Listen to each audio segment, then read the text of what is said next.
connaissez très bien, je suis élu du territoire de Mwanda.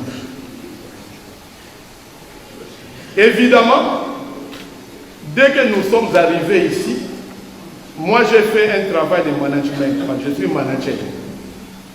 Je vis l'autorité provinciale. Et je parlais avec lui à mi-voix pour lui demander que la population veut voir des traces à Mwanda en ce qui concerne la rétrocession pétrolière. Nous savons tous que le pétrole en Mwanda, l'exploitation pétrolière n'a pas débuté aujourd'hui. C'est vers les années 1960.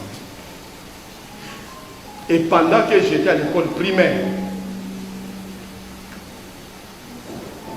mon enseignant m'a informé qu'il y a une société pétrolière qui exploite le pétrole en Mwanda qui produit 25 000 barils jour. Je passe au secondaire. 25 000 barils jour. Je pars à l'université. 25 000 barils jour. Et ma première fille aujourd'hui a 24 ans. 24 000 barils jour. Donc, s'il faut prendre les standards de cette quotité qui arrive en province ici, ça n'a pas changé. Même si nous prenons les chiffres sous Guiban, même aujourd'hui.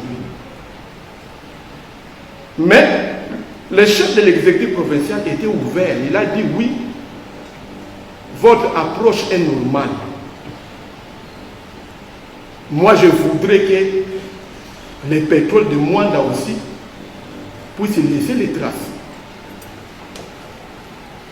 On a créé une commission, une sous-commission, et on nous a appelés pour placer les gens, quelques personnes de Mwanda, dans cette sous-commission.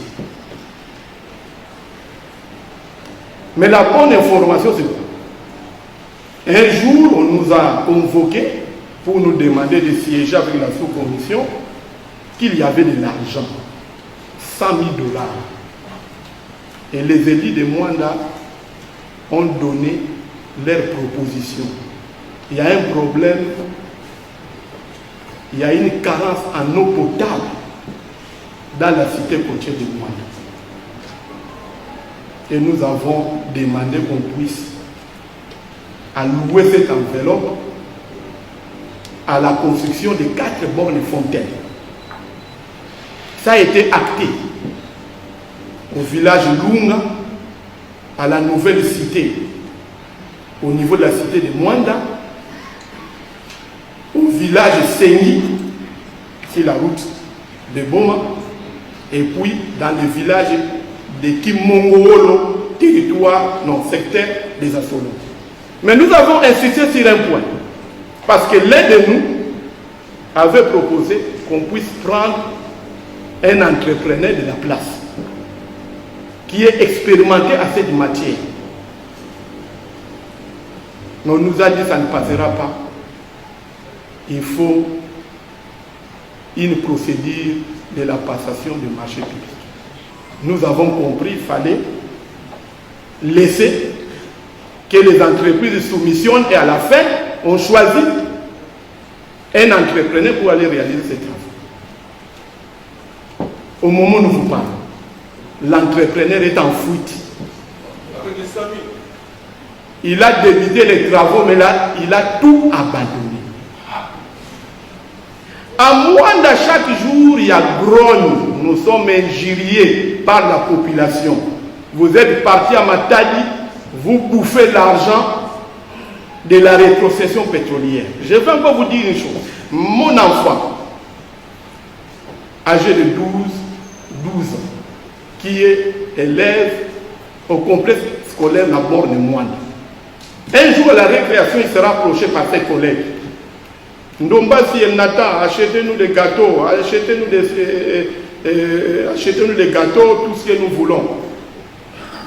Mon fils a dit, mais ça c'est une agression de comment? Comment moi je dois vous prendre en charge? Mais votre papa là, C'est lui qui bouffe tout l'argent de la rétrocession pétrolière. Mon fils a dit, nous sommes dans une maison inachevée. Mon papa a commencé à construire cette maison avant qu'il soit député. Je n'ai jamais vu cet argent. Donc, le pétrole de Mwanda, c'est une ressource nationale. Une grande partie, c'est au niveau national. Ça contribue dans le budget de la République. Mais le paix qui nous revient en province, qu'on verse ici régulièrement, les Mwandais ne voient rien. Nous sommes dans le noir. La cité de Mwanda a besoin de 12,5 MW. La fenêtre de Mwanda n'est même pas capable de produire 3 MW. Tout le monde est dans le noir. Donc, nous vivons dans le noir. Il n'y a pas d'eau. Il n'y a pas de caniveau. Nous manquons de tout. Donc, pour la population, nous souffrons de la malédiction pétrolière. Parce que l'argent du pétrole est récupéré par d'autres personnes. Chers collègues, la vache qui te produit du lait doit être soignée. Mais ce que nous vivons, c'est le contraire, j'ai dit.